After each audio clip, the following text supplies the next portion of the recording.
ఆదిలాబాద్లో ఒక ఘటన నన్ను కలిచివేసింది. అది చదవకపోతే నా ఛానల్ నడిపించి వేస్ట్ అనిపించింది.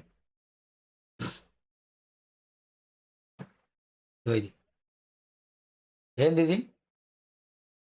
ఏంది మిత్రులారా?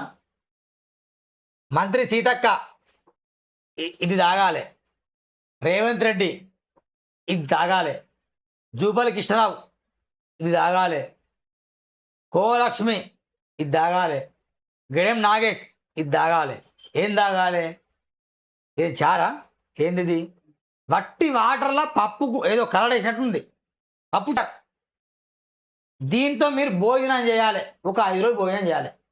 మీకు మోషన్ కాకపోతే, మీరు హాస్పిటల్ వెళ్ళకపోతే నా ఛానల్ బంద్ చేస్తా. 5 రోజులు తినండి, ఒక్కరోజన్నా.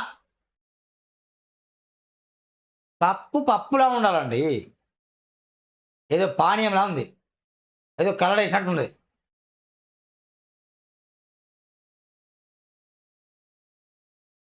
అంతేనన్నా? కరెక్ట్ అనిపిస్తాగా?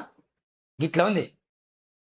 నిజంగా ఎమ్మెల్యేలు, మంత్రులు, ఎమ్మెల్సీలు గిట్లా భోజనం చేస్తారా? మీరు చేస్తారా? పోనీ మీ పిల్లలు చేస్తారా ఇట్లా భోజనం? పోనీ మీ మనమాళ్ళు చేస్తారా ఇట్లా భోజనం? చేయరు. ఇక మీ పిల్లలు విదేశాల్లో, మీ మనమాళ్ళు విదేశాల్లో సెట్ కావాలి, ఇక్కడ నుంచి అకౌంట్లో వాళ్ళ డబ్బులు పంపించాలి, వాళ్ళు అక్కడ జలసాలు చేయాలి, వాళ్ళని చూడడానికి మీరు అక్కడికి వెళ్ళాలి. ఎంత వైఫల్యం అంటే ప్రభుత్వం అంది. వీళ్ళ పిల్లలతో ప్రభుత్వ పాఠశాల చదవరు. ఎక్కడ లోపం తెలుసా మిత్రులారా? రాజకీయ నాయకుల పిల్లలు ప్రభుత్వ హాస్టల్లో చదివితే వాళ్ళకి ఎట్లా మంచి భోజనం పెడతారు, అప్పుడు ఆటోమేటిక్గా అందరికి మంచి భోజనం పెడతారు. వాళ్ళ పిల్లలు చదవరు కదా, వీళ్ళు ఎటుపోతే ఏంది, వీళ్ళు ఎక్కడైతే వీళ్ళకేంది? ఒక లాజిక్ అర్థం చేసుకోండి. ప్రభుత్వ ఆసుపత్రుల్లో, ప్రభుత్వ స్కూళ్ళల్లో, ప్రభుత్వ హాస్టల్లో రాజకీయ నాయకుల పిల్లలు చదివితే ఆటోమేటిక్ మంచి భోజనం పెడతారు. ఎందుకంటే వాళ్ళ పిల్లలు ఉన్నారు కాబట్టి. వాళ్ళ పిల్లలు లేరు కాబట్టి ఇలాంటి భోజనం పెడతారు. వాళ్ళ పిల్లలు ఉంటే సచ్చినట్టు పెడతారు మంచి భోజనం. ఇక్కడ గురుకులాల్లో భద్రత ఏది? విద్యార్థులకు కరువైన భద్రత, నాణ్యమైన భోజనం. గోడ దూకే విద్యార్థి పరార్, తోటి విద్యార్థిని నోట్లో పెన్ను క్యాప్ వేసిన వైనం. మెను పాటించడం లేదని కెరమేరి హట్టి ఆశ్రమ పాఠశాల పిల్లల నిరసన. అధికారుల పర్యవేక్షణ లోపంతో విద్యార్థుల ఇబ్బందులు. ఆసిఫాబాద్ హాస్టల్లో ఘోర దుస్థితి. జిల్లాలో వరుస ఘటనలతో తల్లిదండ్రుల ఆందోళన. కొమరంభీం ఆసిఫాబాద్ జిల్లాలో గురుకులాలు, ఆశ్రమ పాఠశాలలో అధికారుల పర్యవేక్షణ లోపించి విద్యార్థుల భద్రత, ఆరోగ్యం ప్రశ్నార్థకంగా మారాయి. గత ఏడాది వరుస ఫుడ్ పాయిజన్ ఘటనలతో భయపడిన విద్యార్థులు ఈ ఏడాది హాస్టల్లోనే భద్రత లోపాలు, తోటివారి వేధింపులు సరికొత్త నరకాన్ని చూపుతున్నారు. రెబ్బెన, కాగజ్ నగర్, కెరమెరి, హట్టి గురుకులాల్లో గడిచిన 15 రోజుల్లో జరిగిన వరుస ఘటనలు విద్యార్థుల తల్లిదండ్రులను తీవ్ర ఆందోళనకు గురి చేస్తున్నాయి. విద్యార్థిని గోడ దూకి పారిపోవడం, తోటి బాలిక నోట్లో బలవంతంగా పెన్ను క్యాప్ వేయడం వంటి సంఘటనలు ఇక్కడ సిబ్బంది నిర్లక్ష్యానికి అద్దం పడుతున్నాయి. మరోవైపు హట్టి ఆశ్రమ పాఠశాలలో ముద్ద అన్నం, నీళ్ల పప్పు పెడుతున్నారంటూ రాత్రి వేళ విద్యార్థులు తిండి తినకుండా నిరసన తెలపడం తీవ్ర కలకలం రేపింది.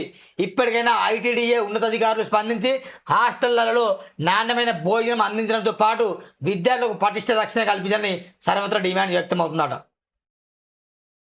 ఏం చేయాలి మిత్రులారా? దీన్ని పప్పాట, పప్పు చారు కూడా కాదు, ఏదో నీళ్ళ పప్పు. హాస్టల్లో రక్షణ లేదు కాబట్టి ఖచ్చితంగా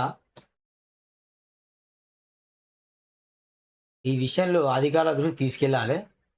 అదికి సంబంధిత అధికారులకు, ఎమ్మెల్యేలకు అందరికీ వీడియో పంపిస్తా. నాకు బాధ అనిపిస్తుంది ఇది అవుతుంటే. ఇంత ఘోరంగా ఉంటే ప్రభుత్వ అధికారులు ఏం చేస్తారు సమాధానం చెప్పాలి.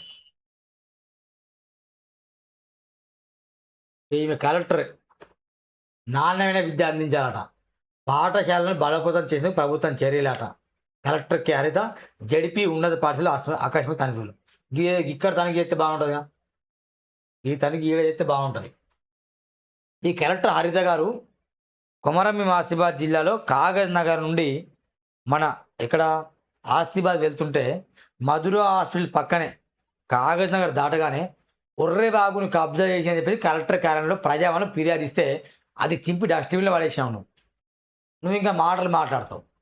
ముందు ఆ వెంకటరమణ అనే వ్యక్తి కబ్జా కోరు, ఆయన అందరి బినామాట, ఆయన పెద్ద షెడ్ కడితే ఆయనని మీరు ఏం చేయలేకపోతాను.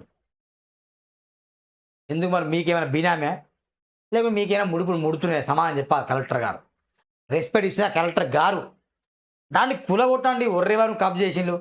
అక్కడ మీ దగ్గర వస్తేమో ఎంపీడీఓ ఫార్వర్డ్ అవుతారు, అక్కడ నుంచి ఎంఆర్ఓకు, అక్కడ నుంచి మున్సిపల్ కమిషన్, ఇట్లా మొత్తం ఆ లెటర్ మొత్తం ఫార్వర్డ్ అవుతుంది. కానీ ఎక్కడ న్యాయం జరగట్లేదు.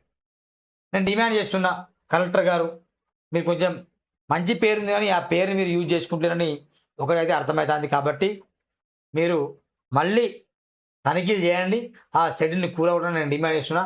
ఇది ఈరోజు మార్నింగ్ న్యూస్ జర్నలిస్ట్ సురాణ మిత్రులారా. చూడండి సురాన్ టీవీ సబ్స్క్రైబ్ చేయండి. ప్రతిరోజు 6 గంటలకే లైవ్ ప్రారంభమవుతుంది. మీ సమస్యలు ఎవరన్నా నాతో మాట్లాడాలి అనుకుంటే ఈ నెంబర్కి మీరు ఎగ్జాక్ట్లీ రాత్రి 10 గంటలు 11 గంటల లోపు మీ సమస్యలు వాట్సాప్లో షేర్ చేయండి. మీరు మాతో మాట్లాడాలనుకుంటే సురాన్ నేను మాట్లాడతా, మా బాధలు చెప్పుకుంటే మీరు అది చెప్పుకోండి. రేపటి నుంచి మీకోసం నేను పనిచేస్తున్నా. Thank you very much. Bye bye. Subscribe Suran TV.